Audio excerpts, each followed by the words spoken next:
मम प्रिय छात्र छात्राओं, बेटा पिछले पीरियड में मैं तुम लोगों को विद्यालय निबंध पर चर्चा किया था और पूर्ण हो गया था वह। आ जाओ उसी पृष्ठ पर 80 पर पढ़ रहे थे ना बेटा, वहीं पर उसके नीचे देखो दूसरा निबंध है धेनु। धेनु माने का होते जानता हो? धेनु का मतलब होता है गाय, गौ माता को ही धेनु कहते हैं देवभाषा संस्कृति में। ठीक है। अब धेनु के निबंध पर देखते हैं। याद रखना बेटा, बहुत जरूरी है पढ़ाई, है ना। जो बतला देता हूँ उसको घर में जाके पुनरावृत्ति किया करो और फिर से अध्ययन किया करो। पढ़ाई जरूरी है बेटा, धीरे धीरे याद करते जाओगे सब याद हो जाएगा। हाँ, आ जाओ धेनु पर चर्चा करते हैं। देखो धेनु के निबंध प्रथम, धेनु चतुष्पदा भवति।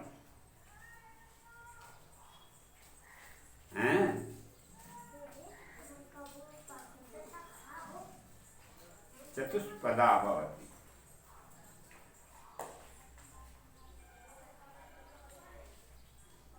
गाय 4 पैर वाली होती है, या दूसरे शब्द में यो कह सकते हैं कि गाय चौपाया जाए, चौपाया है। ठीक है, होती है। द्वितीय, इयं गौमाता इति कथ्यते। इसे गौमाता भी कहते हैं। ठीक। तृतीय, धेनु दुग्धम ददाति। धेनु दुग्धम ददाति, गाय दूध देती है। चतुर्थ, दुग्धम सेवने जना पुष्टा भवन्ति। देख लो, एक जगह भवती अभी ऊपर सूक्ष्म में देखे हैं, अभी भवंती आ गया है।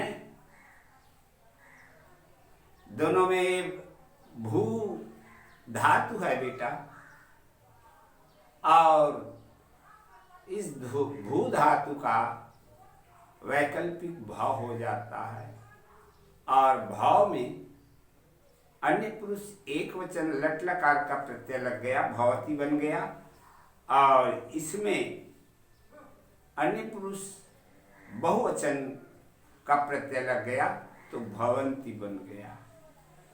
समझ में आया ना।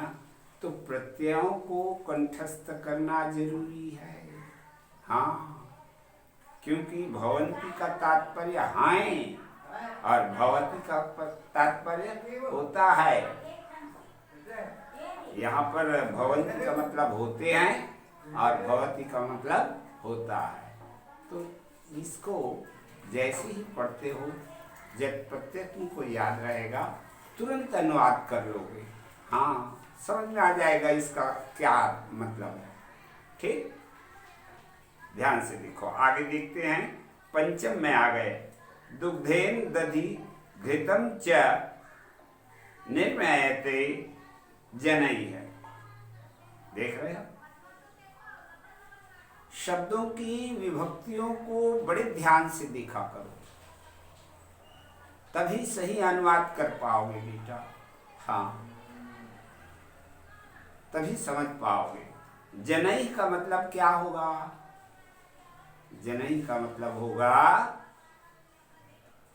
लोगों के लिए। ये चतुर्थी विभक्ति है बेटा, चतुर्थी बहुवचन। जनः जनम जनः जनौ जना, जनम जनौ जनान, जनेन जनाभ्याम जनई, है ना। जना, अच्छा चतुर्थी बता दिया क्या? नहीं बेटा, ये तृतीया है। तृतीया बहुवचन क्या है? जनेन जनाभ्याम जनई है ना। ठीक, ये तृतीया विभक्ति है। तो दुग्धेन दधि घृतम च निर्मीयते जनई। लोग दूध से दही घी बनाते हैं। ठीक। षष्ठम, गोमयम जनाः स्वगृहं लिप्यन्ति। गौ के गोबर से, गोमयम, गोमयन, गौ के गोबर से, देख ले गोमयन, ये कौन सी विभक्ति बैठी है? हाँ, ध्यान दिया करो, तब तो सही अनुवाद बनेगा। हाँ, ये तृतीया एक वचन की विभक्ति बैठी बेटा। इसका मतलब होगा गौ के गोबर से, गोबर से हैं, गोबर से लोग स्वगृहम, अपने घर को लिपते हैं। ठीक, गोबर से लोग अपने घरों को लिपते हैं, स्वगृहम लिपन्ते। ठीक, आ जाओ सप्तम।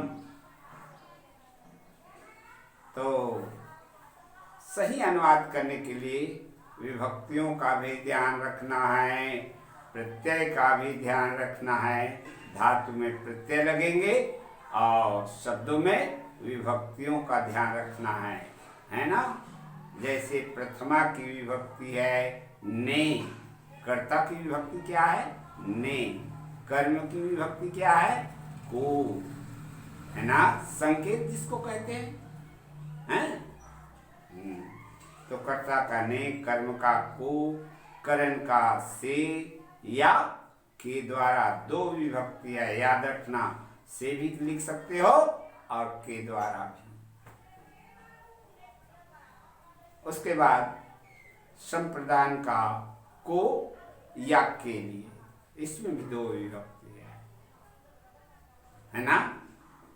उसके बाद आ जाते हैं पंचम, पंचमी, जिसको कि संप्रदाय अपादान कारक कहते हैं। अपादान कारक का क्या है बेटा? चिन्ह विभक्ति से दो स्थिति पर, या दो मिलेंगे तब या दो अलग होंगे तब। संबंध के है संकेत का, की, ठीक, और अधिकरण का है में या पर। दो विभक्तियां इसमें भी है। और आ गया संबोधन, हे अरे अजी मानो। तो इन विभक्तियों को ध्यान रखते हुए अनुवाद किया करें। ठीक, बहुत आसान है बेटा। हाँ, कहाँ तक के हो गया? देखो, गोमयेन जनाः स्वगृहं लिपन्ति, हो गया ना। आ जाओ सप्तम, कृषि कार्यमपि गोमयस्य उपयोगः भवन्ति। देखो, कृषि कार्यमपि, कृषि कार्येपि, कृषि कार्य में भी गोमयस्य उपयोग भवन्ति, कृषि कार्य में भी गौ के गोबर का उपयोग होते हैं। हाँ, ठीक। अष्टम, धेनो वत्स वृषभा इति कथ्यते। धेनो वत्स, गाय के बच्चे को, वत्स माने पुत्र, है ना। गाय के पुत्र को, गाय के बच्चे को वृषभा इति कथ्यते, बैल कहते हैं। वृषभ माने बैल। बैल कहते हैं। ठीक।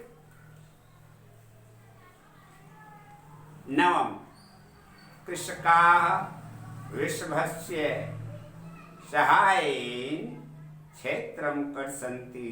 ध्यान से देख रहे हो ना, पुस्तक में अनुवाद भी बता रहा हूँ, पाठ को, ये निबंध को पढ़ते भी जा रहा हूँ, है ना।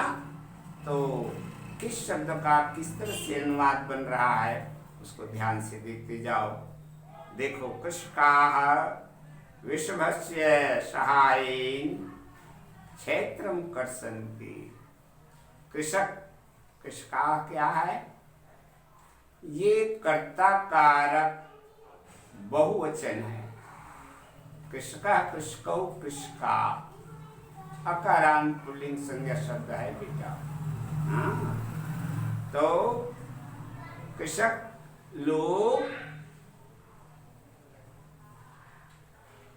वृषभस्य सहाय, बैल की सहायता से क्षेत्रम, खेत को, कर्षन्ति, जुताई करते हैं, जोतते हैं।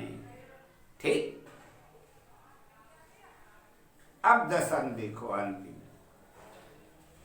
वृषभ भारम अपि वहति, है ना। वृषभ, बैल, भारम माने बोझा है, धान की बोझा है कि खातू है कि धान की बोरा है, ये सब मतलब कौन लेते? बैल ही तो लेता है, ले जाता है, गाड़ी में ले जाते हैं ना, गाड़ा फान के लेते हैं। तो वही कहा थे, वृषभ भारम अपि वहति, बैल बोझा भी ढोता है।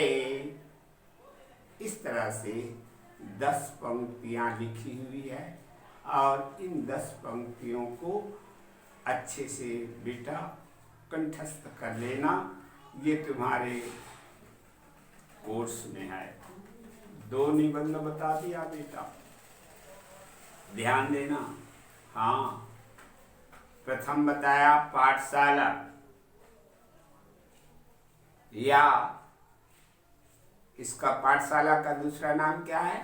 विद्यालय। ठीक है। तो इन निबंधों को अपने को कंठस्थ करने हैं, है ना। परीक्षा के दृष्टिकोण से ये बहुत महत्वपूर्ण है, क्योंकि निबंध छोटा मोटा नहीं होता है, 8 नंबर का आता है। इसलिए निबंध की तैयारी बहुत अच्छा करना। निबंध जो परीक्षा में छोड़ देता है उसके लिए पास होना बहुत मुश्किल हो जाता है। हाँ, इसलिए इसको बड़े ध्यान से अभ्यास करो और रटो। ठीक।